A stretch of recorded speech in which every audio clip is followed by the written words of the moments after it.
মিশরীয় প্রস্তাব একটি নতুন আরব সামরিক জোট। মিশর একটি নতুন সামরিক জোট গঠনের প্রস্তাব করেছে, যা অনেকটা ন্যাটোর মতো হবে। এই জোটের মূল উদ্দেশ্য হল মধ্যপ্রাচ্যের আরব দেশগুলিকে বহিরাগত হুমকি থেকে রক্ষা করা।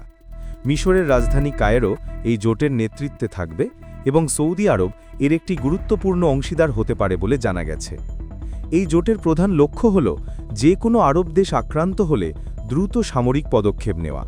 এটি অনেকটা ন্যাটোর আর্টিকেল 5-এর মতো কাজ করবে, যেখানে এক সদস্য রাষ্ট্রের ওপর হামলাকে সব সদস্যের ওপর হামলা হিসেবে গণ্য করা হয়।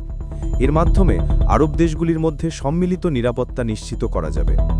সম্প্রতি কাতারে ইসরায়েলের সঙ্গে ক্রমবর্ধমান উত্তেজনার পর এই সামরিক জোট গঠনের আলোচনা আবার গতি পেয়েছে। মধ্যপ্রাচ্যে রাজনৈতিক অস্থিরতা এবং নিরাপত্তার চ্যালেঞ্জ মোকাবেলায় এই ধরনের একটি বাহিনী গঠনের প্রয়োজনীয়তা অনুভূত হচ্ছে।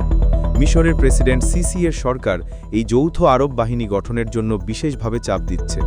পরিকল্পনা অনুযায়ী মিশর প্রাথমিকভাবে প্রায় 20,000 সৈন্য সরবরাহ করবে।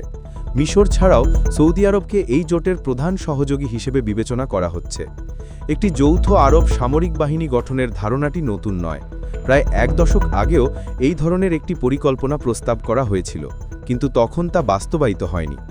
বর্তমানে মধ্যপ্রাচ্যের পরিবর্তিত ভূরাজনৈতিক পরিস্থিতিতে এই পুরনো ধারণাটি নতুন করে সামনে এসেছে। এই জোটটি গঠিত হলে তা মধ্যপ্রাচ্যে নিরাপত্তা পরিস্থিতি এবং ক্ষমতা সমীকরণে একটি বড় পরিবর্তন আনতে পারে।